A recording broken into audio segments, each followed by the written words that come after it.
Hello, Collective. I'm Juanica, also known as Miss Astrology, and it is Aquarius season. Well, this evening, 9:39 p.m. Central Standard Time on Wednesday, January the 19th, the sun makes its move into the sign of Aquarius, which is the detriment for the sun. The sun does not like to be in Aquarius. The sun rules Aquarius's opposite or sister sign, which is Leo. And so it does not want to be in an opposite sign of Leo. It would much rather be in Aries or even Sagittarius than Aquarius. So Aquarius season can be kind of tough. But you guys, I'm here to give you some insight so that we can best flow with the energy of Aquarius season, make the best of this transit, specifically because Saturn will be involved. And so there are lessons to learn. There is some growth to be had, and it has the potential to be really good if we will put in the work. So before I get started about what to expect from Aquarius season, I do want to let you know a few things that I have going on. One, the Cosmically Lit Collective is back on and popping. We meet every Sunday live. If you can't make it live, you get the recording. And we really just talk about the week ahead. I go through all 12 signs, pull a tarot card for each sign, give insight. A lot of times I will give an astrology lesson, just kind of depending on the time, because sometimes we're there for a while. There's a lot of questions. We're approaching a full moon, or we have all these retrogrades. So we meet live on Sundays. Also, I have courses coming up. Classes are here. You guys have been asking for classes. We have Astrology 101, Astrology and Relationships, and Tarot Talk already on the calendar. So cosmicallylit.com to join the collective, attend a class, or you guys, I will be on the Sybil Wilkes headlines this Thursday, which is January 20th, and again, talking about Aquarius season. So check me out there.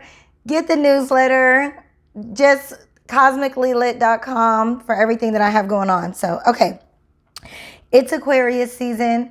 I actually like this time of year, but I don't think it's going to be very easy this year because Saturn is involved. Saturn is now in the sign of Aquarius, and Jupiter is not here to kind of lighten the load a little bit. So I do think that this has the potential to be a tense season, but that's okay.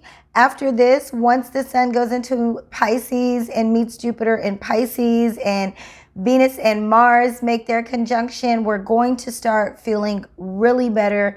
February into March, things are really going to lighten up. We had that full moon in Cancer, and so a lot of emotions are really being brought up for us right now. And listen, that's actually one part of Aquarius energy.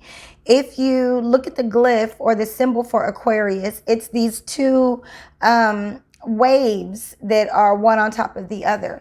And what they actually represent is the balance between the spiritual elements and the material and practical and logical part of things. And so, you know, we've really gone through so much spiritually, and we're really elevating and enlightening.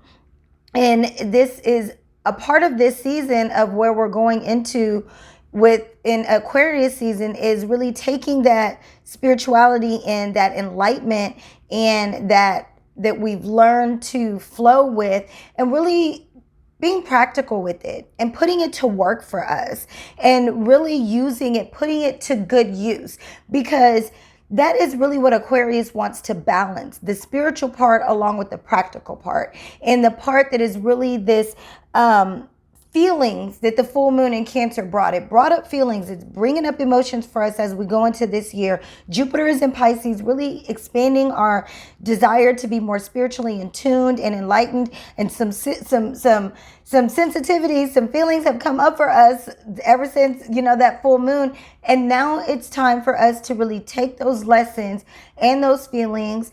And over the next 30 days, this is not anything that is supposed to happen right away.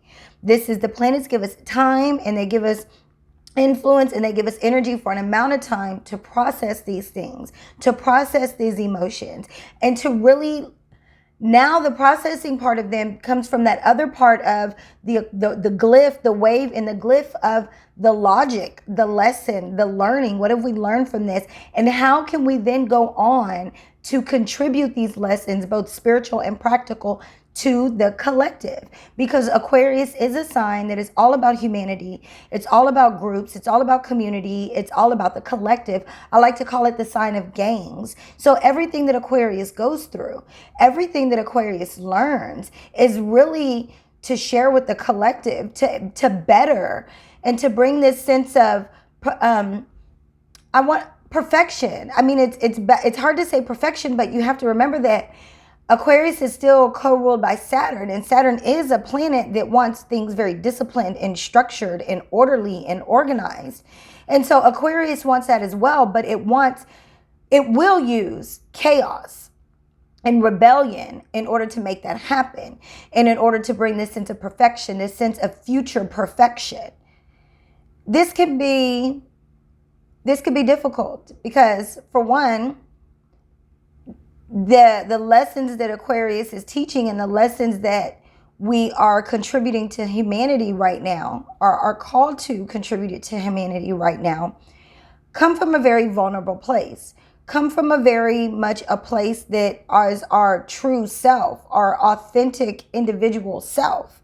And that's not always easy to share, but that's what Aquarius is for. And that's what this time of year is all about. Remember, we all have Aquarius in our chart. We are all feeling this transit, some more than others, but we are all feeling the desire and the importance of being our authentic self and using the lessons that we've learned, both spiritual and physical, to bring forth change and innovation and freedom and independence to the collective. And we're willing to rebel. We're willing to bring chaos. We're willing to bring upheaval in certain areas of our lives in order to gain freedom and independence, and in order to offer that information, that awareness to the collective. And this is something that can cause loneliness. And with the sun will be conjuncting Saturn, that can bring depression. That can really make us feel down. That can really make us feel discouraged during this time. But we really need to lean into this energy. And because it's the sun, a personal planet, and that's one of the courses that I have coming up, Astrology 101, you want to understand that when the personal planets are transiting or making an aspect to Saturn, which is a societal planet, this is really a time for us to go inward and really decide, are we in alignment societal wise, in our groups, in our social groups? Are we really in alignment for those people that push our initiative, push our forward message, that we are in agreement with? Now, we do also need to be careful to not be too stubborn and too stuck in our ways and too rebel without a cause, which can very much be Aquarius energy as well. But this is a really good time to really check those things. Venus is still retrograde and will be until Venus goes direct on February 3rd. So we still have a few more weeks of really assessing our relationships and how useful they are and how much they are bringing a sense of growth and maturity to our lives, how much we're growing within them. And so we're still assessing those things. And that's right. That's what we're supposed to be doing. Mercury is also retrograde in the sign of Aquarius. And right out of the gate, the sun is going to be conjunct a retrograding Mercury. This is not really a time to try to have, deep conversations. This is more of an introspective, reflective time of really making sure that your ideas and your thoughts and even your conversations with your friends are in agreement with your future and where you see yourself going. And Mercury will retrograde all the way back into the sign of Capricorn. So again, Aquarius and Capricorn are both Saturn ruled signs. So this is very much a lesson. This is very much about, are we disciplined? Are we growing up in an area? And yeah, those feelings have just come up for us with that Cancer full moon. We're feeling a certain way about it. And we're having to nurture ourselves and, having to really deal with the root of why we feel like we have to stay in alignment with certain people, why we feel like we have to carry on certain traditions and sense of relating to people and relating, to mindsets and certain habits. But now it is the time to embrace that. Yeah, we might be a little bit lonely. This might feel a little bit discouraging at first, but we gotta get in alignment with our future, and we gotta get in alignment with freedom. And that may bring some chaos. That may bring the opportunity for new friend groups. It's gonna be a great year. It's just starting off with us finishing up the clean out, if you will. It just feels like I get the idea of like a wound, and how, if you got something, the deeper you get into it, the more it kind of hurts to get in there and to clean all that out. But that's really the deep part, is really where you need to get to. And when I think about the tarot and the Aquarius being the star card, that card before the star card is the Tower. We've been going through some changes. Before the Tower is the Devil. And the Devil is Capricorn energy. And so this is very much about, we've really had to grow up that Devil Capricorn energy. We've really had to make some decisions. We've really had to break some bonds and reestablish some boundaries. And in doing that, we brought some Tower moments on, where change and transformation, loss, shock, chaos. And now the star card is here to say, you know what? And in all of that, you are finding your authentic self. You're finding your true spiritual connection and your enlightenment. And this is where you need to tap into, be vulnerable, allow yourself your lessons to teach others. That's ultimately, this part of your life is what you want to do. Wherever Aquarius is in your chart, you have lessons to teach. You have things for the collective, information for the collective. That's what Aquarius energy is all about. This is really good. Mars moves into Capricorn on January the 24th. So really going into next week, that's on Monday, we're really going to be ready to take action and get to work and do things that are useful and practical, and that we are assessing are valuable. Because remember, Venus has been retrograding in Capricorn. So we've really been assessing, where do we bring the value?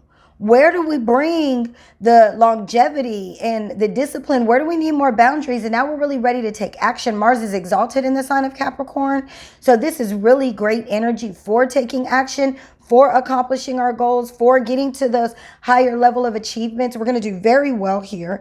And then Venus does go direct on January the 29th. So within a week or so, we're really going to start feeling the need to move forward in some useful decisions, some useful activities towards things that are bettering our relationships with other people, our relationships with our body, with money, the things that we've been examining, that we've been reviewing, that have been coming up for review for us for about the last month or so, while Venus has been retrograde. And Venus is going to stay in Capricorn for a while, because she's barely at like 8 degrees or something right now. So she's pretty fresh in the beginning of the sign of Capricorn. So she's got to make her all the way back. She's got to make her way all the way back. It is there until like the beginning of March, I believe. And so Venus is really still having us really reviewing, what is valuable, what is useful, what do I want to see to last for a really long time? Where am I willing to put in extra work and be more organized and be more disciplined? And now with what's going on in Aquarius, what friend groups do I, or community, or where am I connected that maybe is not in alignment anymore? And I say that because Saturn is involved. And it feels like there is a need for more discipline. And if it's not a need for more discipline and boundaries, maybe it's more of a need for us to stand up more and be more mature and be more of the leader. Aquarius tends to want to be the leader anyways. So in this area of our chart, maybe we're being asked to step up more, share more information, share more knowledge that is really based of kind of some of this dark, towery stuff that we've been dealing with and getting over for this last season. We're going to do good, you guys. And it feels like for about the last year, it's in this area of our life that we've been going through, wherever Aquarius is in your chart. Now, this is where you want to join the Cosmically Lit Collective, because I go through all 12 signs. And as long as you know your rising sign, then you get a very accurate prediction of the week ahead. You really need your rising sign in order to really know where Aquarius is in your chart, what degree that is. And in order to have your rising, you do need your time of birth. But we all have Aquarius in our chart. We have the new moon that's going to come up on the end of January 31st. This is going to really be a great opportunity to really make some new connections within our friend groups, to make some new social connections, to really get in alignment with the right people, where we can share our message and where we can step up as leaders, and where we can really give what we have to offer and what we've learned to the collective, and where we can really shed more light and have more light shed on us and become even more enlightened and even continue to learn. Mercury goes direct on February 3rd in the sign of Capricorn. That's always good. So I think this Mercury retrograde, it's in an air sign. So I personally don't feel like it's as difficult when Mercury is in an air sign or an earth sign, because Mercury rules air and earth signs. But this is very much, when I say not as difficult, meaning on a practical level, like maybe you're not dealing with so many car issues or technology issues, but you really are thinking about, you're really in your mind a lot, that, you know, I need to be in alignment with the right people that I want to see in my future. I need to get really more innovative. I might need to, you know, cause some shit and stir up some stuff in areas of my life in order to really bring change, really bring forth change. It may feel chaotic for a while. Maybe chaos is here. And I really am needing to take the lesson from this so that I can grow up and move forward and be even more enlightenment, because Jupiter is in Pisces, and once the sun joins in Pisces, and this is really going to be great. And then we have Venus and Mars are going to conjunct next month. This is so beautiful. These two planets are relational. This has the opportunity to bring such great connections for us, but we can't make these necessary, innovative, forward moving, you know, higher enlightenment relationships if we're still holding on to old ones that are deep rooted. Remember that Cancer full moon, these are rooted. So it's time to allow these changes to come, allow this chaos to teach us to really be unique, be vulnerable, share our unique stories, our individual selves, allow ourselves to, really step out in as who we are, in our nakedness, like the star, if you will. You know, Aquarius is also needs to be mindful to not be a rebel without a cause during this time. I do think Aquarius, Leo, Taurus, and Scorpio are going to really have the most intense time of year. And that is because you guys are squared off with this energy. And also we have Uranus in Taurus and the South Node in Scorpio. So this is a square to this energy. There's no planets in Leo to kind of give you energy either way. So you're really just kind of taking it on. So this is going to be kind of tough for you guys, but this is also has the potential to be the most innovative, bring the most freedom, to catapult you guys so much more into your future. So this could be really good. Don't allow, just be mindful for depression and really melancholy and really feeling down. That is something that the Sun conjunct Saturn can bring. So, okay, I hope that helps. I hope to see you guys on one of the classes. Astrology 101, Understanding the Personal Planets, is coming up on January the 29th. Then we have Astrology and Relationships, just in time for Valentine's Day, just in time for Mars and Venus to conjunct in the sign of Capricorn. That they're going to meet up together in the sky. These are the two planets that have the most influence on relationships. So we have Astrology and Relationships. Tarot Talk is going to be here February 19th. We'll learn more about the tarot, break down the major suits and the major arcana, and really get an introduction to that. The Cosmically Lit Collective is here. I still have readings available. So astrology is my passion. You guys know that. So follow me. Everything that I'm doing, cosmicallylit.com. I'm learning, I'm implementing, I'm teaching you guys what I know. Check me out on the Civil Book Show, January 20th. And until next time, peace.